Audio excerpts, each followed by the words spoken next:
अब देखो क्वेश्चन क्या कह रहा है, बहुत ही अच्छा क्वेश्चन है। एक रैंप है जिसका मास कैपिटल एम है, एक ब्लॉक है जिसका मास स्मॉल एम है, ठीक है। और ये पूरा जो सिस्टम है, पूरा सिस्टम फ्रिक्शनलेस है, ठीक है, पूरा सिस्टम फ्रिक्शनलेस है। अब ये जो मास है, छोटा मास जो है, वो क्या करता है, वो इस रैंप पे ग्लाइड करता है, ठीक है, इस पे फ्लोट करता है, नीचे आता है, ठीक है। तो जब ये नीचे आ रहा होता है तो खुद सोचो कि ये जो ब्लॉक है, ये रैंप पे भी कुछ फोर्स लगा रहा होगा, बिल्कुल लगा रहा होगा। अब जो रैंप पे फोर्स लग रही है एम की वजह से, उससे जो रैंप है वो आगे जाएगा, ठीक है। तो हमें ये बताना है कि ये जो मास है उसका एक्सेलरेशन क्या होगा विद रिस्पेक्ट टू रैंप, क्या होगा हमें बताना है। जो ब्लॉक है उसका एक्सेलरेशन क्या होगा विद रिस्पेक्ट टू रैंप, ठीक है। इसके रिस्पेक्ट में हमें इसका एक्सेलरेशन बताना है, स्मॉल मास का एम का एक्सेलरेशन बताना है। देखो हम इसमें कौन से फ्रेम से क्वेश्चन को सॉल्व करें, हम इसमें वेज के फ्रेम से, रैंप के फ्रेम से इस क्वेश्चन को सॉल्व करेंगे। मतलब हम इस पर खड़े हैं, ठीक है, मान लो हम इस पर खड़े हैं, बैठे हैं, जो भी हैं, हम रैंप पर खड़े हैं, ठीक है। तो ये जो रैंप है, ये जो सिस्टम है, ये कैसा है, ये एक नॉन इनर्शियल फ्रेम है, नॉन इनर्शियल फ्रेम है ना। मान लो हम यहाँ से खड़े होकर क्वेश्चन को सॉल्व कर रहे हैं, हम मास का, ब्लॉक का एक्सेलरेशन निकाल रहे हैं। तो ये कैसा फ्रेम है, एक नॉन इनर्शियल फ्रेम है। क्यों? क्योंकि ये भी एक्सेलरेट कर रहा है, ये भी एक्सेलरेट कर रहा है ना। तो एक्सेलरेटिंग फ्रेम कौन सा होता है, नॉन इनर्शियल फ्रेम होता है। अब क्या करेंगे, अगर नॉन इनर्शियल फ्रेम है तो इसमें एक एक्स्ट्रा फोर्स लगानी पड़ेगी। कौन सी फोर्स होगी वो, सूडो फोर्स किस डायरेक्शन में होगी, इसके, ये ए ऑफ, मान लो वेज है, वेज का एक्सेलरेशन है, तो इसके अपोजिट साइड, मतलब इस पे सूडो फोर्स किधर लग रही होगी, इस साइड, ठीक है, एफ सूडो, ठीक, एफ सूडो इधर लग रही होगी। अब देखो इस क्वेश्चन को कैसे सॉल्व करें। सबसे पहले एम पे बताओ कौन कौन सी फोर्सेस लग रही हैं, एम पे फोर्सेस कौन कौन सी लग रही हैं। देखो एक एम जी लग रही है, इसका इधर कंपोनेंट कितना होगा बताओ, इधर कंपोनेंट कितना होगा, बहुत बार सॉल्व किया है, एम जी साइन थीटा, ठीक।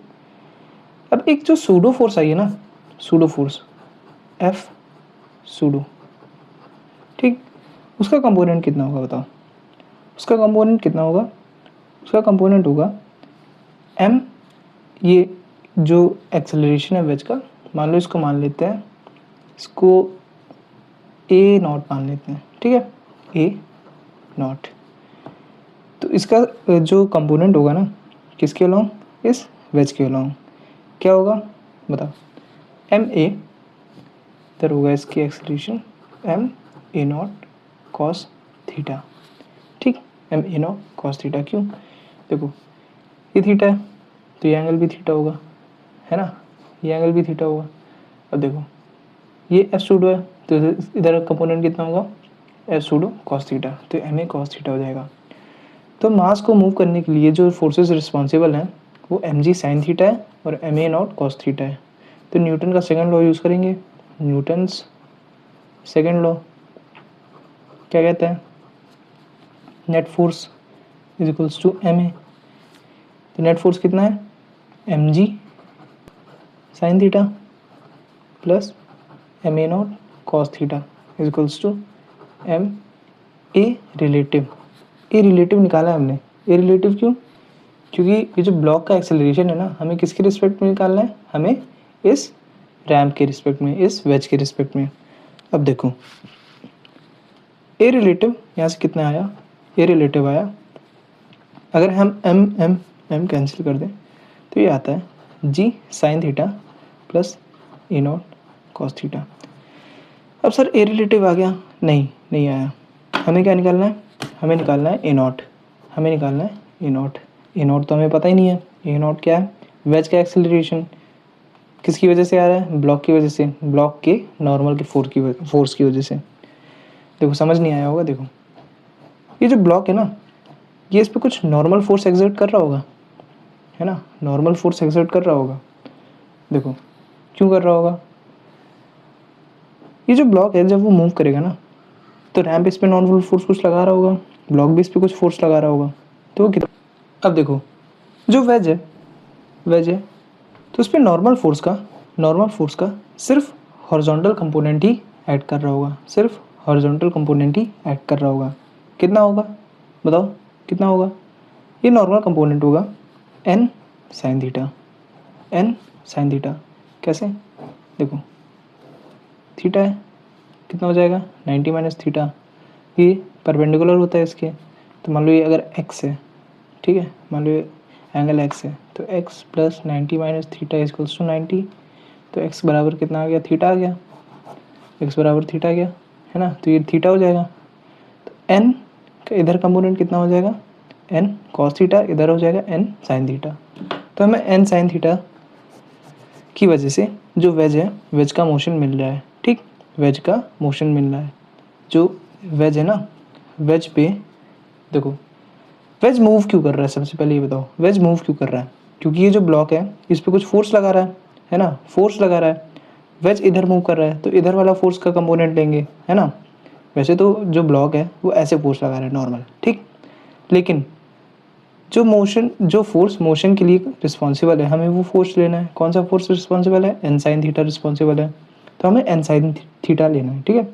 कैसे लिखेंगे, देखो वही न्यूटन का second law, net force N sine theta is equals to mass into acceleration, capital M into acceleration कितना है, ए नॉट, है ना।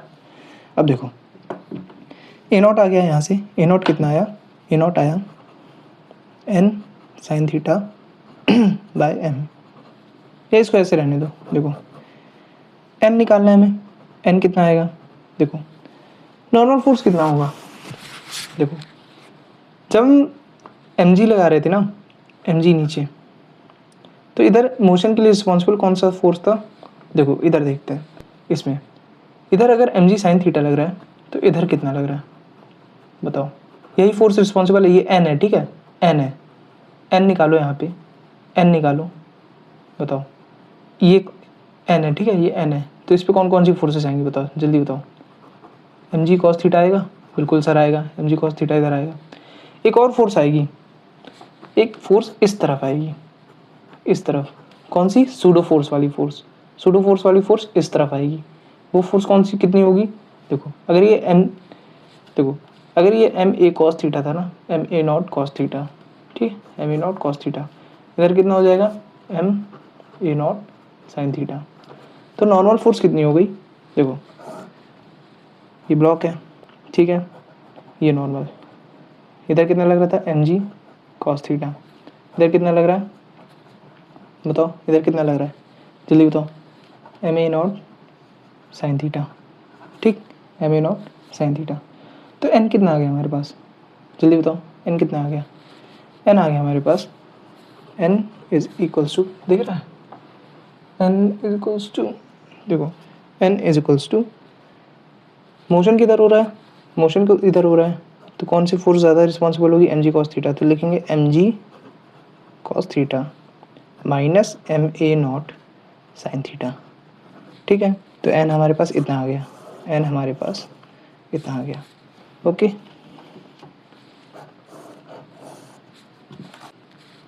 देखो अभी तक हमने ये तीन इक्वेशन निकाल ली, ठीक है। A relative is equals to g sine theta plus a not cos theta, है ना। हमें ए रिलेटिव निकालना था जिसकी वजह से हमें ए नॉट निकालना था। ए नॉट निकालते निकालते हम इस इक्वेशन पे आए, N sine theta is equals to capital M a naught, ठीक। अब हमें एन निकालना है, एन निकालते निकालते हम इस इक्वेशन पे आए, N is equals to m g cos theta minus m a not sine theta, ठीक। अब एन को यहाँ रख दो, एन को यहाँ रख दो, तो कितना आएगा m g cos theta minus m a not sine theta into sine theta, ठीक, is equals to capital M a not. यहाँ से ए नॉट निकाल लो, ए नॉट कितना आएगा, देखो साइन थीटा को अंदर मल्टीप्लाई करो, m g sine theta cos theta minus m a not sine square theta is equals to capital M a naught. A naught वाले कंपोनेंट को इधर ले जाओ, m g sine theta cos theta is equals to, यहाँ से अगर हम ए not common ले लें, ए नॉट कॉमन ले लिया तो m sine square theta plus capital M, ठीक। अब a not is equals to m g sine theta cos theta upon m sine square theta plus M. ये आ गया, ये ए नॉट आ गया। बस अब ए नॉट को इस इक्वेशन में रख दो तो हमारे पास ए रिलेटिव आ जाएगा। A relative is equals to g sine theta plus a naught को यहाँ रख दो, ए नॉट को यहाँ रख दो, कॉस थीटा। बस आ गया हमारा ए रिलेटिव। ठीक है।